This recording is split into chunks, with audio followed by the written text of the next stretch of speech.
وَإِذِ ابْتَلَىٰ إِبْرَاهِيمَ رَبُّهُ بِكَلِمَاتٍ فَأَتَمَّهُنَّ، اور جب آپ کے رب نے، ابراہیم علیہ السلام کے رب نے کئی باتوں سے ابراہیم علیہ السلام کو آزمایا، فَأَتَمَّهُنَّ، انہوں نے اس کو پورا کیا۔ اللہ تبارک و تعالیٰ نے ابراہیم علیہ، اب دیکھو یہاں سے ابراہیم علیہ السلام کا ذکر ہو رہا ہے۔ پچھلی جو آیات گزری ہے اس میں قوم بنی اسرائیل کا ذکر ہوا، قوم بنی اسرائیل کا ذکر ہوا۔ اب اس کے پہلے قوم بنی اسرائیل کے پہلے مشرکین کا بھی ذکر ہوا، منافقین کا بھی ذکر ہوا۔ منافقین، مشرکین، اہل ایمان، یہ سب لوگوں کا، اور بنی اسرائیل، یہود و نصارہ، یہ سب لوگوں کا ماقبل میں ذکر ہوا۔ اب یہاں سے حضرت ابراہیم علیہ السلام کا ذکر ہو رہا ہے۔ اس کا ذکر ہو رہا ہے کیا معین صاحب؟ کس کا ذکر شروع ہو رہا ہے؟ ابراہیم علیہ السلام کا۔ اگر درس کے دوران نیند آئے تو بیٹھک کو بدل لیا جائے، جیسے درس ہو رہا ہے، قرآن کا درس ہو رہا ہے اور ہم سو رہے ہیں، نیند آ رہی ہے۔ ایک تو یہ غیر اختیاری طور پر نیند آ رہی ہے تو بات الگ ہے، غیر اختیاری طور پر نیند آ رہی ہے تو بات الگ ہے، لیکن باقاعدہ درس کے یہ آدمی یہ سوچ کے بیٹھا ہوا ہے کہ درس میں بیٹھ رہا ہوں اور آنکھ بن کر مست آرام کروں گا، تو یہ بے ادبی ہے، یہ بے ادبی ہے۔ اب وہ آپ کو خود معلوم ہے کہ یہ سونا جو ہے اختیاری ہے کہ غیر اختیاری ہے سمجھ میں؟ مدرسے کے طلبہ جو ہے نا اختیار سے بھی کرتے ہیں کام۔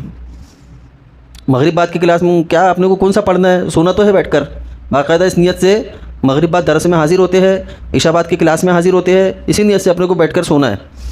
قاری صاحب تو اپنا پڑھانے میں مصروف رہیں گے، ہم کو سونا ہے۔ تو یہ اختیاری اور غیر اختیاری کا فرق سمجھ لو۔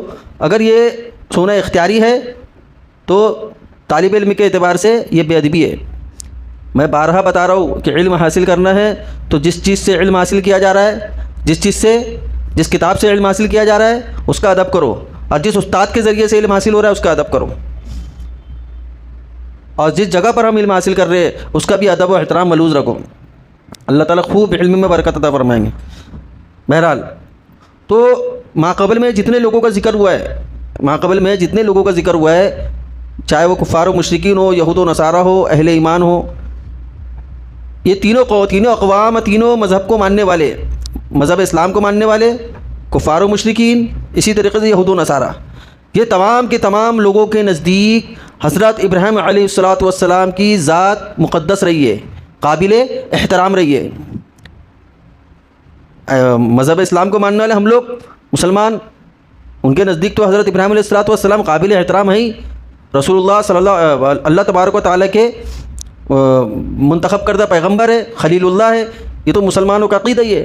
لیکن مسلمانوں کے علاوہ جو یہود و نصارہ، کفار و مشرکین، یہ بھی حضرت ابراہیم علیہ السلام کو قابل احترام مانتے تھے۔